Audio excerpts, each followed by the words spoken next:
Hi guys, it's Jen here at Check Her Joy, and this time I'm reviewing Heartless by Marissa Meyer. I have been waiting for this book literally since the beginning of the year when I found out it was coming. Seriously. It's written by Marissa Meyer, who wrote the Lunar Chronicles, which are epic and amazing and one of my favorite fantasy series ever, and I will post the link to that down in the description below. Science fiction series? Whatever. I love it so much. They're dystopian fairy tale retellings, and they're wonderful. This book, Heartless, is a prequel to Lewis Carroll's Alice's Adventures in Wonderland, and I love it so much. It's terribly perfect. It's perfect, guys. Go read this book because it's amazing. So the story follows Catherine Pinkerton, actually the Lady Catherine Pinkerton, who is the daughter of a Marquis and a Marchioness. And Kath is born to privilege, and she has captured the eye, or rather the stomach, of the King of Hearts. Kath is an incredibly talented baker, and it's her passion, and she loves sharing it, and the King of Hearts definitely loves her tarts. And I'm talking about a pastry, guys. So Kath ends up being courted by the King of Hearts, and at the beginning of the story, she's kind of going along with it. Like, all right, he's a good guy. It's not that bad. He's kind-hearted. What could be bad about living in a palace? Kath knows she's not really going to be able to open this bakery that is her dream that she really wants to do. So at the beginning of the book, it looks like it's gonna happen. Then she meets the king's new court jester, Joker. It's called a Joker in here because his name is Jest.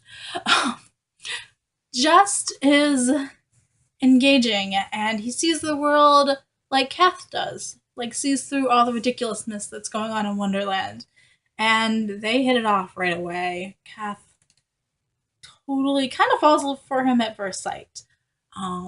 And their first encounter is really sweet. But she falls in love with this engaging guy who can do these things that look like magic, and it's pretty sweet. I don't know what to do without spoiling this book, but it's adorable. It took me a month to read this book, and not because it's hard to read, but because I didn't want it to end. You know Kath's destined to become the Queen of Hearts, so you know it's not going to end well because she becomes this bitter, awful person in Lewis Carroll's books. So part of it was me not wanting to get to the end, and the other part of it was me rereading basically any scene that Kath and Jest are in together because they are wonderfully perfect. And not only is the writing amazing, but like the feeling it evoked was this terribly bittersweet notion of being in love with somebody you're not allowed to be, and it was just exquisite. This book is terribly exquisite and rich, like a nice chocolate. And I'm getting back to the food thing. This book made me also super hungry because Kath's always thinking about food. Not because she wants to eat it, but because of what she's gonna bake with everything she finds. Yeah. Also, we see all of our favorite characters from Wonderland basically show up. From the caterpillar to the Mad Hatter and his tea party. Oh my gosh, that was an amazing scene. Totally read this if for nothing else than the Hatter's tea party. Get to see all of the Hatter's amazing creations and to see him before he goes completely mad. Get to meet the March Hare and the Dormouse and a lion, and the Jabberwocky. It makes an appearance. Who else is in here? We get to find out the origins of the Mock Turtle on why he's not really a turtle anymore. The lobster dance. They dance the lobster dance in here. All my favorite parts of Wonderland are in here, and some of the things that weren't quite explained get some explanation and context. It's incredibly vivid and well thought out, and it totally keeps the feel of the Lewis Carroll books with how silly things are and the play on words.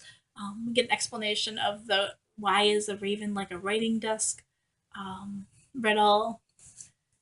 There's also allusions to other authors, like we see a raven who talks a lot like the raven in Edgar Allan Poe's books. There's mentions of a play that Cass's parents go to when they first start dating that sounds like Shakespeare. Um, and I feel like there was another author in here that I can't remember now, but like it's beautifully done and everything is woven in so wonderfully. We get to meet the Duchess and how she ends up marrying the Duke, who's a hog. I'm sorry, he's a pig. And we definitely get to see the Cheshire Cat. He is one of Cass's best friends, so we get to see a lot of Cheshire. Um, it's wonderful. This book was an absolute joy to read, and I loved it so much. Even if it meant having my heart torn apart, it was totally worth it. Wonderful. I really love this book, guys. Like, swooned over this book. I also really like this edition of the book that I have. I think it looks prettier naked than it does with the book cover on it, honestly. It's wonderfully gorgeous. And I got to meet Marissa Meyer, so my copy signed. Even better. Yay. So basically, without spoiling this book, it is perfect and amazing, and I love it. And it's wonderful. It's a standalone book too, so you guys don't have to get dragged into an entire series. I really love this book so much. Totally. Oh. It was worth getting my heart broken before. Yeah. Go check out Heartless, guys. Go do it, please. Please. Yeah. So, peace out. I love you guys, and keep reading. Bye.